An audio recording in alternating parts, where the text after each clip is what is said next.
Hello again. It's night. It's gonna be a shorter one this evening. Only thing that really came out, there wasn't any how to hunt stuff.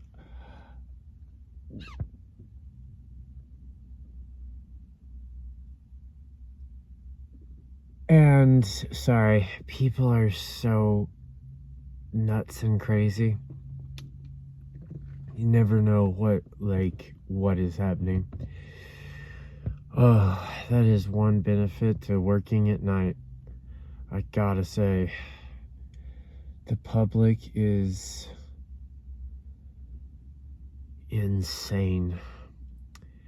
Anyway, so there wasn't any how to hunt because Steve had to take some people out fishing. That's like what he does. He does the hunting expedition things, and the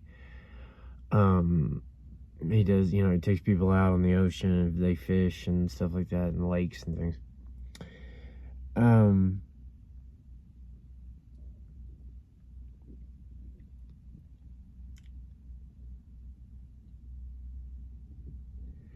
Sorry. But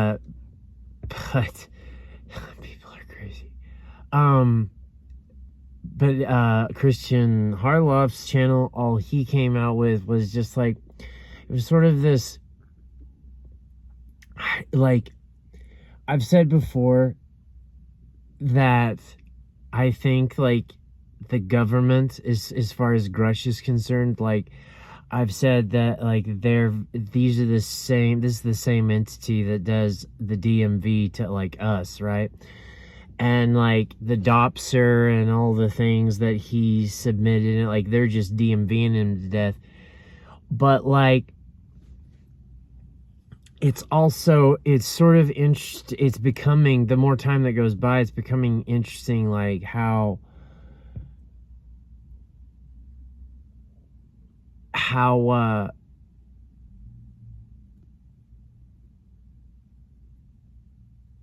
like, Grush doesn't seem like, I mean,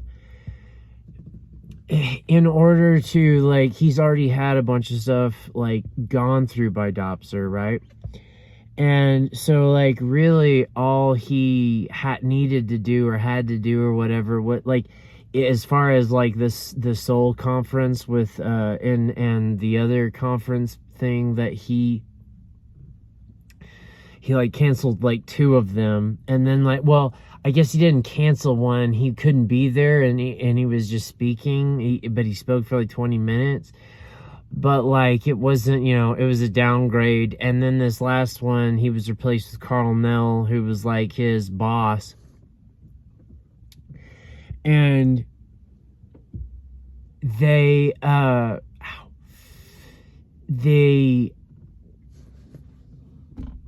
but the more time that goes by, like, it seems like he is not really the Dopser stuff. A DMV problem-esque problem isn't what the problem is. Like, he seems to be real averse to, like,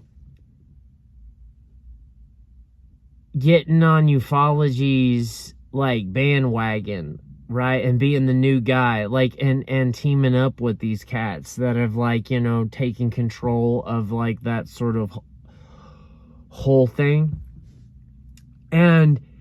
But, like, when it comes to stuff, like, apparent, like, based on what Christian was, I had heard this, but I'm pretty sure it was from Ross Coulthart, the News Nation thing that he did a day or so ago. But, like, he basically made a statement, like, he said that, like, this Senator Luna did not have access to, she wasn't cleared to have access to whatever witnesses that he had accumulated in his investigation of the Legacy program and all that stuff. But also, he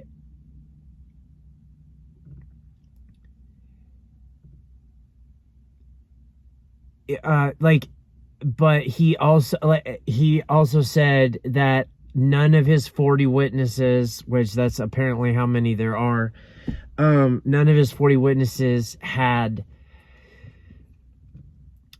trusted an AARO to go to them, right? And that's pretty much been par for the course ever since that AARO stuff like was created, and everybody's been like, no, because everybody knew from the internet historians that like all of that kind of panel stuff had been tried before, and they'd done all that stuff, and like they double dipped, and while they were telling the public one thing, they were investigating and doing and trying and building and blah blah blah blah blah, etc., in another direction entirely.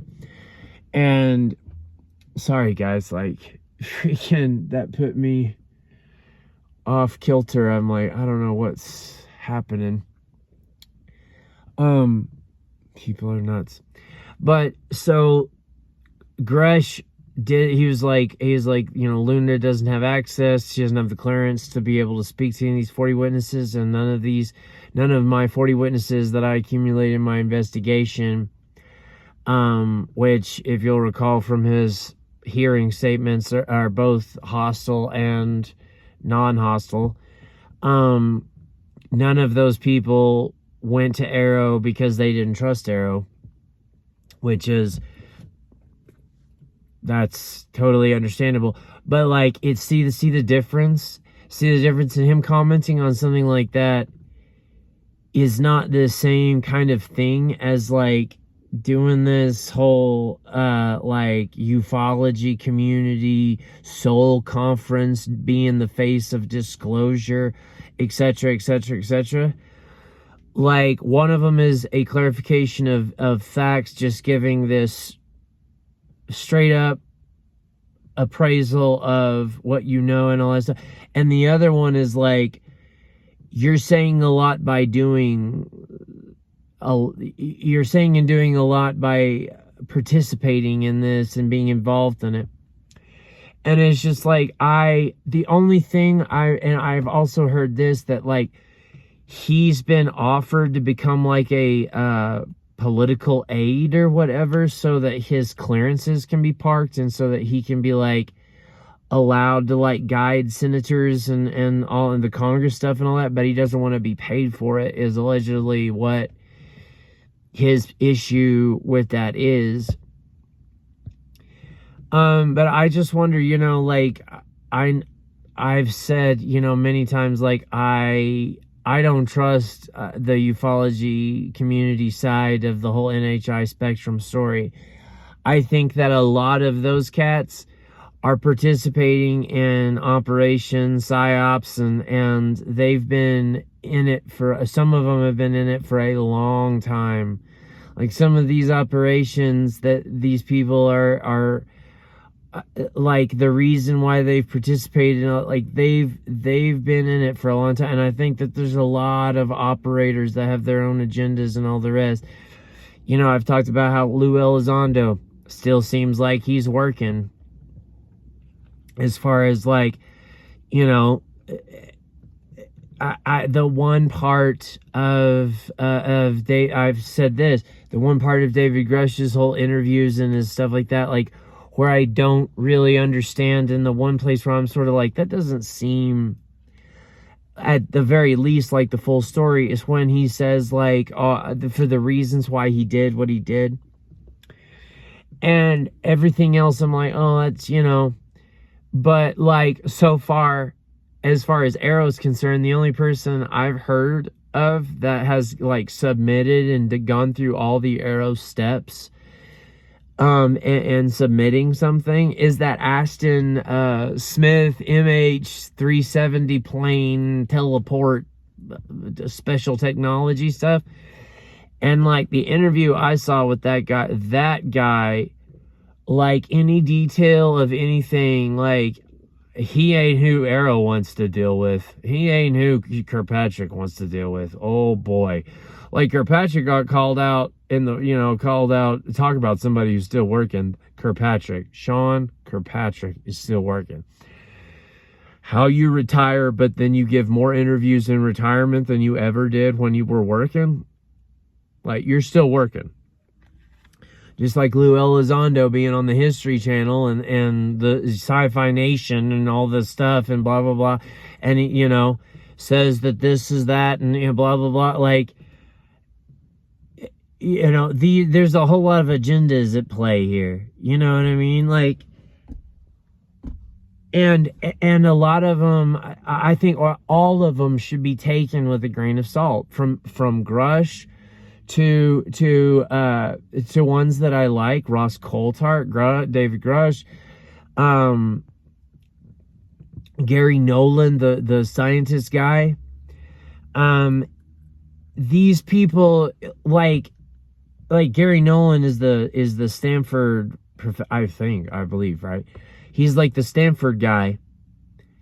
And he did a lot of like the energy weapon like scans and like the alien abduction people, brain scans or something like that. And he found out through empirical evidence and all these scans and all this genetic testing and everything that like people that are experiencers of stuff, like it runs in families and stuff. Like these certain people that are in the ufology community go by the book and have and give out like David Grush. He went through an entire like investigation process. Gary Nolan has all this medical stuff that he's researched and all the things. Like there's serious people with serious careers and professions that they come at it from very serious angles and stuff, right? But there's also a lot of like, hey, do you want to know what Area 51 has to say about all this? Bet they're gonna have a lot to say. Yeah, I bet they are. I thought of another one that I absolutely like. Speaking of being friends and going out to Area 51 over 60 times to be like, wonder what they have to say about alien NHI disclosure.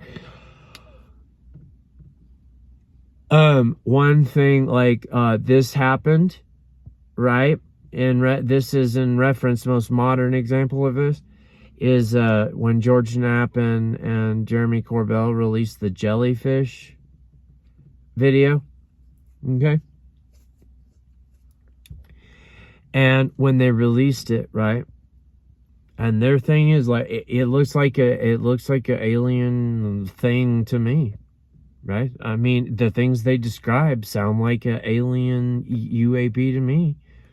I'm not saying it's not real, right? But the part that I stood out to me that I was just like, and there it is. That's what I'm talking about. There's an element of disingenuousness right there. And it means something a lot deeper. And it goes, it shows that like you must take this kind of stuff with a grain of salt. And that is when they were like, if you want to know about, here's the jellyfish video. If you want to know about that, like, do your research. And there was a lot of like statements like that like, why don't you go into this and do some checking, blah, blah, blah, blah, blah, kind of statements and sentiments that were like expressed there at the end in justification of like, like, we don't have to explain any more to you. Why don't you do some digging and find out what this is or what blah, blah, blah, blah, blah, if this is a drone or a thing or whatever. If you didn't know what that was, and there was no other than like, here's a UFO looking thing, we don't know what it is, and our only reason to put it out is because it looks like a UFO thing. First off, if you say it like that and just do that, like, hey, I saw this, so it looks like a UFO thing, I mean, like, fair play to you. But when you're like, look at this UFO thing that I'm releasing and blah, blah, blah. And all the justification is just sort of like, and use the internet's magic to find out about other parts of this. Like, and then these people are always they always say they did investigative reporting or journalism. That's another one. Or like they did a bunch of research. They're researchers. This happens a lot in the How to Hunt universe with the Bigfoot stuff, where you have these people that like essentially the Bigfoot stuff takes over their entire personality and then they turn it into a grift.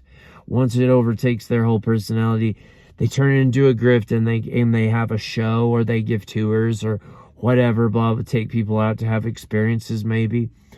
And like the Discovery Channel has become one show after the other, like this, where they're like, yeah, this was a story from this area, and they go and whoop out in the woods and stuff, and Steve's always laughing at these people.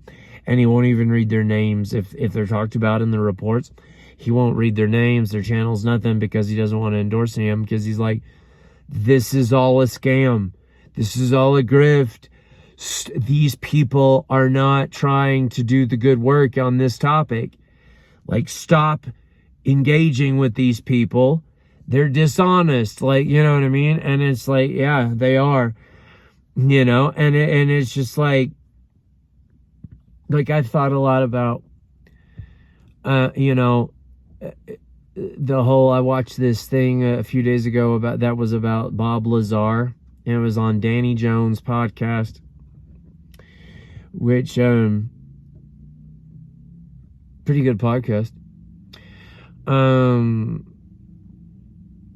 I don't really get the whole Satanism fascination, but God bless him. Most of his stuff is super interesting, and I don't know, then he's just like, I'm gonna deliberately do a bunch of like anti like Christian stuff and all this, but most of the time it seems like his subject matters are like deliberately, it's like creative, like investigative passion. He wants to hear about, you know, the pyramids, or how was this done, or what is this backstory, or what, you know. But here lately, he's been on this Satanism, anti-Christian thing. He's like, seems like he really wants to convey that, like, it pleases him or whatever. I'm like, okay, bro.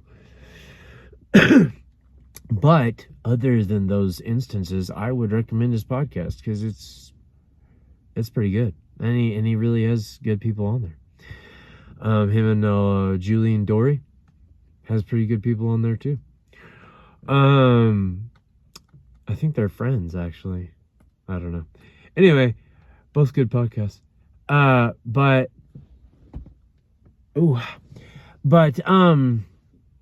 I watched a thing about Bob Lazar and all that stuff, and the guy was like, I don't believe Bob Lazar, and here's all the things wrong with Bob Lazar, and it was like, whoa. And it seems like, to me, like, the more time goes by with the Bob Lazar stuff, like, I bet when that dude, like, after his death or whatever, I bet there's gonna be stuff, like, there's gonna be more to the story, because I think he's getting up there in age, but I bet that there's gonna be more to the story eventually that comes out. But it seems like the more time goes by, to me, that, like, the operation was, I don't know what the operation was, but the original band of the operation, so to speak, was George Knapp, Bob Lazar, and John Lear. And they put all that stuff in motion as, like, active participants, right? And then Jeremy Corbell was sort of like brought in on, you know, on top of that. And like it really is. Like, I mean, it does make you wonder. Like, there's so many intentional aspects of this. Like, what is trying to be accomplished, right? Like, what is the point of all? Because really, like, with the Bob Lazar stuff and the John Lear and the modern day version of him, which is Stephen Greer. John Lear never did anything, even if everything that he said was true, let's say. He never did anything to help ufology in the mainstream, to help the public and the people. He never did a single thing, because he just ran his mouth and talked a bunch of shit all the time, right? He just endlessly talked about there's aliens in everything from the sun to the trees to the on and like, I mean, like he actively, because he could not stop running his mouth, he actively hurt anything in the ufology movement, as far as the NHI story. Actively hurt it because everybody thought he was insane and ridiculous and doing it on purpose. Right? And so, but it seems like the original band, him, Lazar, Knapp, and then later on Corbell, who I think, legitimately does see Knapp as like a mentor.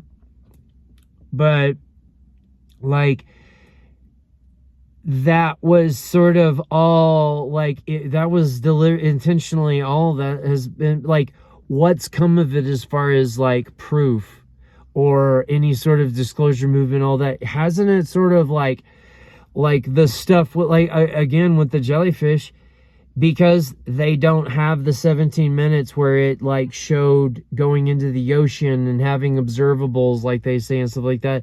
And like the way, like the controversies that it naturally leads to, just like the Bob Lazar stuff, it actively begins to sort of hurt ufology, doesn't it? Like, it seems to actively do a disservice to the movement, because like the Bob Lazar stuff, like the more time it's just giving people like more time to be like, this doesn't make any sense. And then,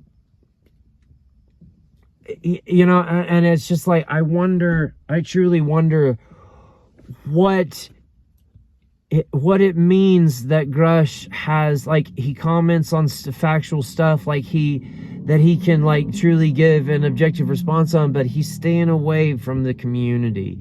He's keeping them at arm's length.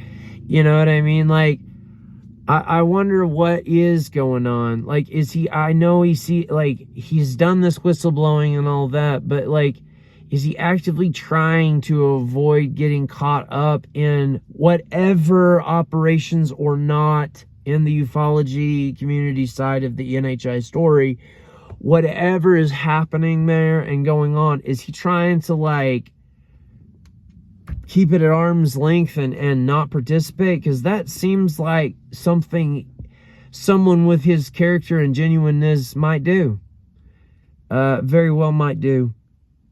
And I've always thought Dave Grusch was very genuine. And, if he is trying to do that, and if he is trying to be as fair and objective and for the people, communication with the people as he can, something I can respect. I sure can respect that. Anyway, y'all, I got to get in there. God bless y'all. I hope God gets you through this week. I hope you have a good day tomorrow. And God bless y'all. Hope you sleep well. And we'll talk to you next time. And sorry about all the crazy people and me being all scatterbrained there at first. All right. Night.